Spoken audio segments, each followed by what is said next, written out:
Doing well. Yes. Better this month than last? Yes. Any reason to think next month will be worse? The war could end. An enigmatic man named Oscar Schindler starts out to be a war profiteer and ends up as an unlikely hero in Steven Spielberg's epic film about the Holocaust named Schindler's List. We'll review that film along with the sequels to Sister Act and Wayne's World and the story of Geronimo on this edition of Siskel and Ebert.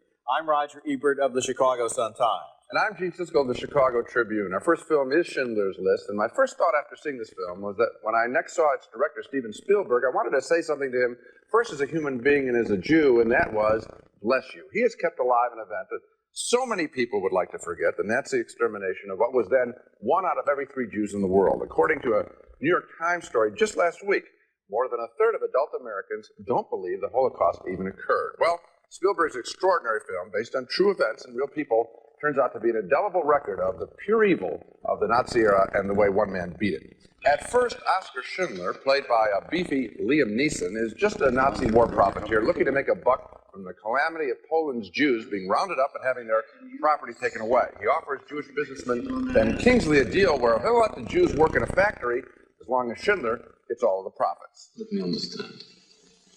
They put up all the money, I do all the work. What if you don't mind my asking what you do?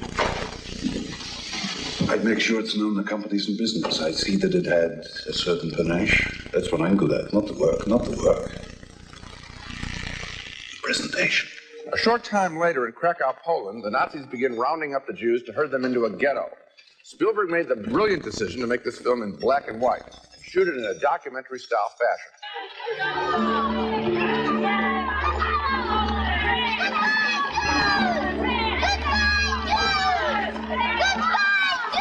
Later still, as the Jews have been taken to a forced labor camp, and Ben Kingsley's character knows that his own life can be ended in an instant, he pleads with Schindler to keep his factory open with bribes and payoffs to the Nazis, believing that while the Jews are working there, they're not as likely to be killed.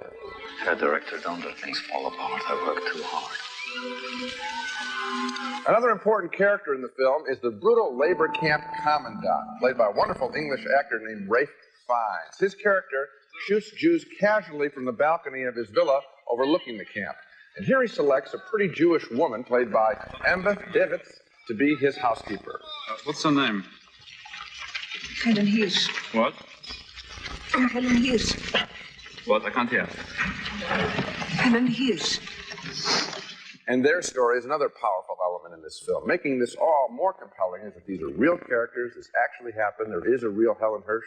Schindler's List is not an easy film to review. It simply has one extraordinary scene after another, one smart choice by Steven Spielberg after another. I knew that Spielberg could handle the heroic story of Schindler saving over 1,100 Jews, but what shocked and impressed me was how strong the scenes of Nazi evil were in this film.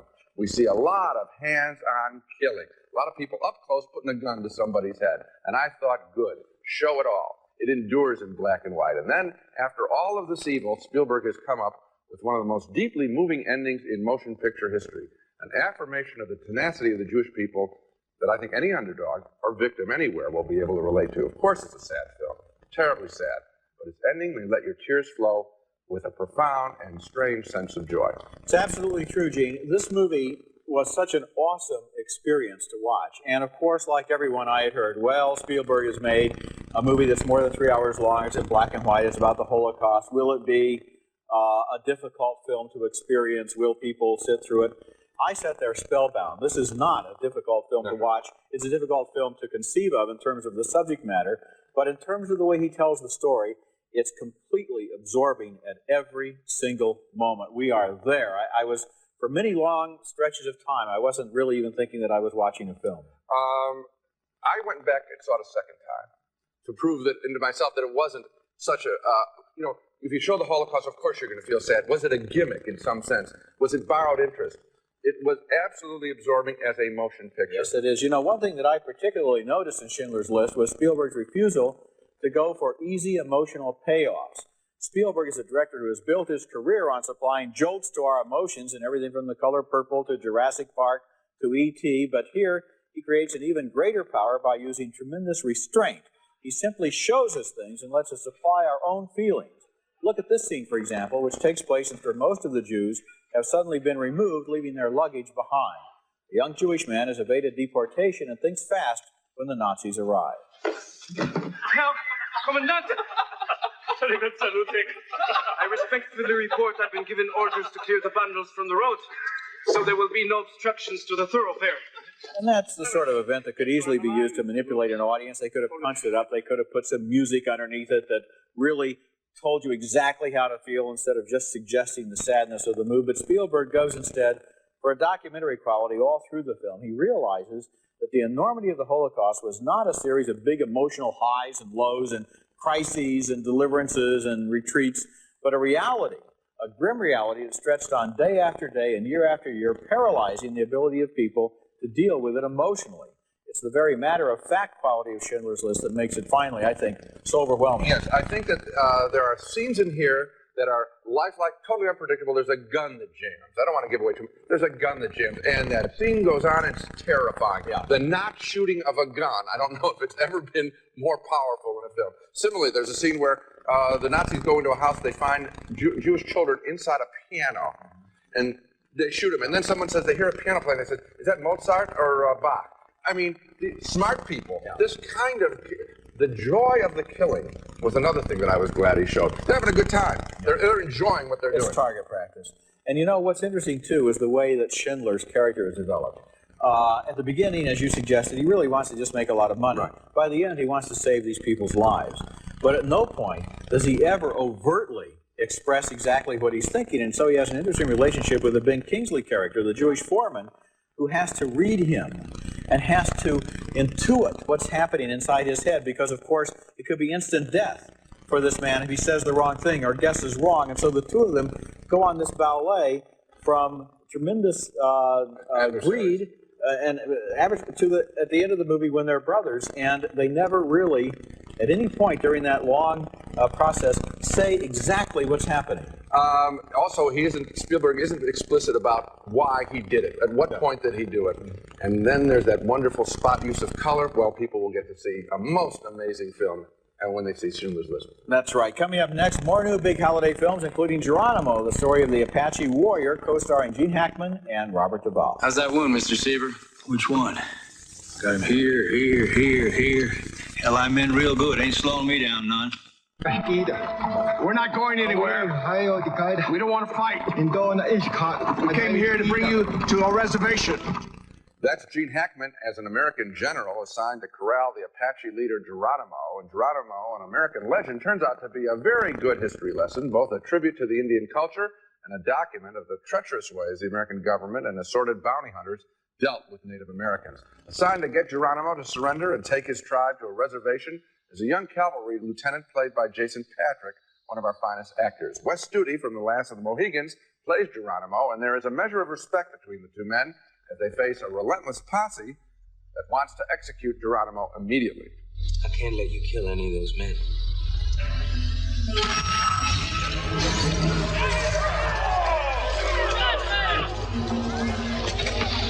That was a great shot. Not so great. I aimed for his head. One of the best characters in the film is a longtime Indian fighter played by Robert Duvall, wounded 17 times. I think, compared to you, I am somewhat honest. No offense intended, Lieutenant. Speaking off the record, sir. I just figure you're a real sad case. You don't love who you're fighting for. You don't hate who you're fighting against. Also arresting is Gene Hackman as the general in charge of the Geronimo campaign. He respects Geronimo, but is angry here at the warrior incorrectly thinking that he started a battle that killed many white men. There's no excuse for taking up arms against the United States Army. The Army is the best friend that Chiricahua ever had. You know it, and I know it. With all this land, why is there no room for the Apache? Why does the white eye want all land? What I like about Walter Hill's direction of this story is its simplicity. We meet one fresh character after another, and rarely in this sort of picture do the cavalry soldiers, the bad guys, have such fully developed personalities as they blunder their way through Washington's handling of Indian affairs. Geronimo, an American Legend, is a strong entertainment, but also, I think, an excellent film for students to see to learn about the not-so-distant past of America. It startled me when I realized this is only 105 years ago. Yeah, it's a terrific movie, one of Walter Hill's best films, and I think that Lloyd Ahern's cinematography ought to be singled out because he makes these Badlands and the lands on the Texas-Mexican border look so beautiful and at the same time so lonely, and you realize, in a way, not only why the Apaches loved their land, but also, in a sense, how lonely it was for these soldiers who were out there chasing them around in what they began to feel was a fruitless enterprise.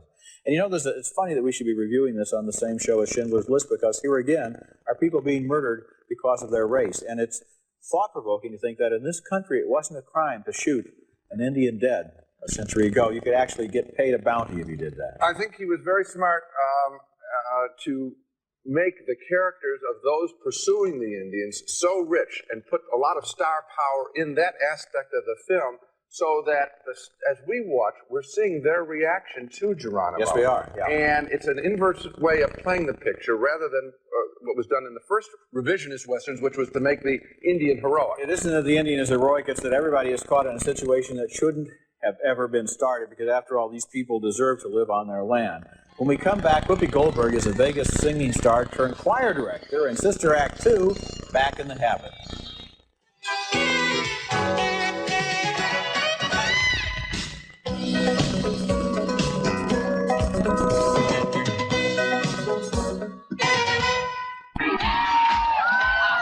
Get up off that thing!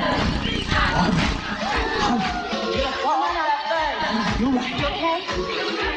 Whoopi Goldberg is the leader of the choir in Sister Act 2, back in the habit, a disappointing sequel that misses the opportunity to build on what made the first film popular and instead recycles that very old, very tired formula about the poor kids who get their act together and take it to the state finals. Where have we seen this before? In the movie, Goldberg is now a successful Vegas headliner when the nuns from her old San Francisco school ask her to come back and help them. Amazingly, she does. Why? I don't know. Maybe because she knows there won't be a movie if she doesn't. I got the flow. Y'all gotta go. So go get your bags so we can go. Ho, ho. Ow, ow, now. I was not a big fan of the original Sister Act, but at least that movie had some energy in it compared to this script straight off the assembly line. The most amazing thing I can say about Sister Act 2 is that it doesn't really need Whoopi Goldberg, since this cookie-cutter role doesn't have anything in it that really requires her special talents. This was astonishing. I mean, here you have a picture, I think, that did $140 million the first time. So you know this one, if they do nothing, is going to make a lot of money, and that's what they did. Nothing. Yeah. And why not try? Why not try to come up with some sort of fresh story, challenge your character in some way? What they did, they looked at the first movie, they threw out everything that worked, and they said, let's not do anything that seemed to be inspired. Let's just take some old formula that's been done 1,000 times before. Mickey Rooney could have starred in this movie. Shockingly bad film. Okay, our next movie, and here's a sequel that does work. Wayne's World 2, this time following the metalheads Wayne and Garth, Mike Myers and Dana Carvey, as they meet the rock group Aerosmith and try to recruit them for a concert to be called, of course, Wayne Style. We're not worthy! We're not worthy! You're worthy, you're worthy. Get up. Actually, most of the film is about babes, not music, and the boys' pursuit of babes, or in the case of the frightened Garth, the very funny way one babe, played by Kim Basinger, pursues him.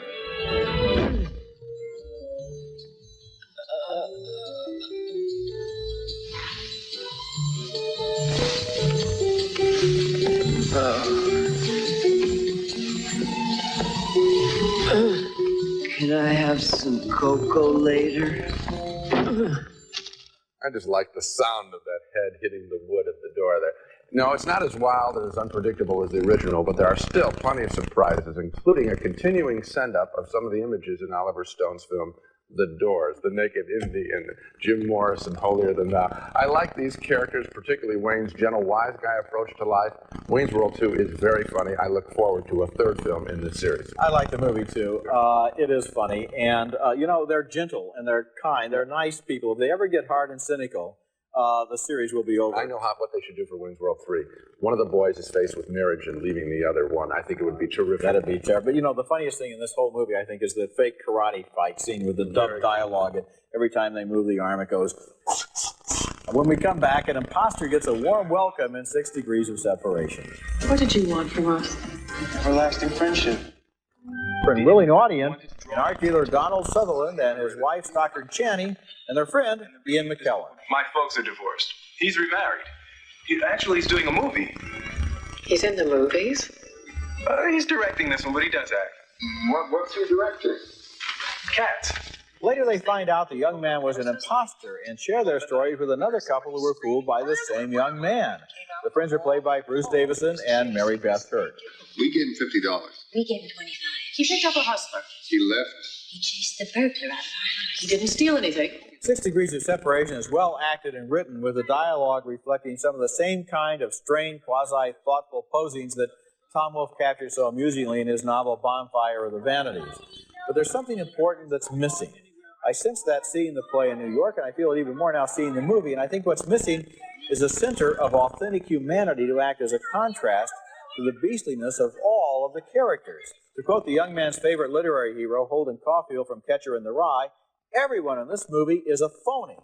They deserve one another, but what have we done to deserve them? Well, in defense of the play, which I liked more than the film, I think that what he's saying is that if that's true, why isn't that a fit subject for discussion? In other words, that the racial gap between the world, the economic gaps that exist in the world, cause this kind of behavior. He's saying, with the play in particular, I felt it much more in the play, that the title refers to that we're all connected in some way, and if we can find 6 people, we can connect ourselves to someone on another side of the planet and all that. And I felt that there was humanity in the play with that thought. But apart from that, Gene, didn't you feel that everyone was a pill in this movie? Everyone? I thought that the white, wealthy people in the film were way overdrawn because we saw more of them in the film. What about the young black man? He's also seen an extremely negative light. He's very glib, but he's lying. Everything he says is a lie. But he is a more tragic character, and I thought that Will Smith's performance was very strong, surprisingly good for a quote TV actor. If he is more tragic or not. I think we could do a whole show on exactly what that character represents. Okay. When we come back with our video segment, we'll share some fond memories of Don Amici, who died earlier this week. Siskel and Ebert's Video Pick of the Week, brought to you by Orville Redenbacher, the first and last name in popcorn. Our video segment this week is devoted to the memory of a very special actor. I've interviewed a lot of movie stars over the years, but one of my favorites was Don Amici, who was already 80 years old when I met him, but filled with life and enthusiasm. When he died this week at age 85, he left behind a long life's work of over 50 films and countless TV shows, but his career was unusual because he was a star twice. Once as a young man, and then again after a career slump as a gifted older actor. This is him in 1943 in Heaven Can Wait as a dead playboy who has a no-win argument with the devil. Would you be good enough to mention, for instance, some outstanding crime you've committed? Crime? I'm afraid I can't think of any. But I can safely say my whole life was one continuous misdemeanor. And here's Amici 45 years later as an old man who regains the secret of eternal youth in Cocoon. Well, in Canada, I think we're having a great time. My own favorite Don Amici performance is one of his last ones in 1988 in David Mamet's Things Change. Amici won an Academy Award for Cocoon, and he was a big star in the 30s and 40s, but he told me during our interview by 1949, I was through. He supported himself as a circus ringmaster on TV and at dinner theaters, but then his stardom started all over again with Trading Places in the 1980s. Now, what he still wanted to know, he told me, was the secret of why Spencer Tracy was such a good listener in the movies. He was 80 when he told me that. And I said, you mean you're still practicing to get better? And he said, I hope so. Now let's take another look at the movies we reviewed this week. 2 very admiring thumbs up for Steven Spielberg's remarkable film, Schindler's List. It's one of the year's best films, opening in about 20 cities on December 15th and then in others later on. 2 more thumbs up for Geronimo, an American legend, a visually stunning elegy to the last of the great Apache war leaders. 2 thumbs down, though, for Sister Act 2, back in the habit, a disappointing formula film that hardly even needs Whoopi Goldberg for its tired old story.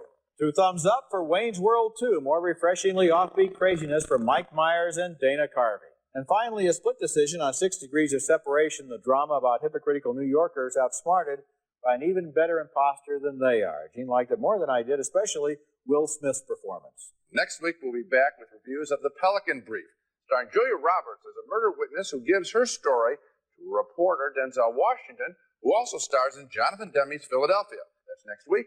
Until then, the balcony is closed. Stefano International Jeans in junior, Mrs. Plus, girls and men's sizes, available at over 1,300 Fashion Bug stores coast to coast. Fashion Bug fits your life. V8 100% vegetable juice, the delicious and nutritious way to drink your vegetables. V8, drink your vegetables.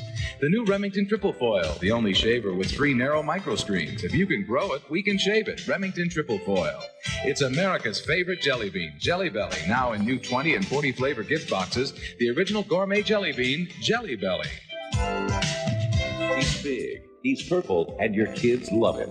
Find out about the making and marketing of Barney the Dinosaur. Plus, follow committed shopaholics for holiday bargains you'll have to see to believe.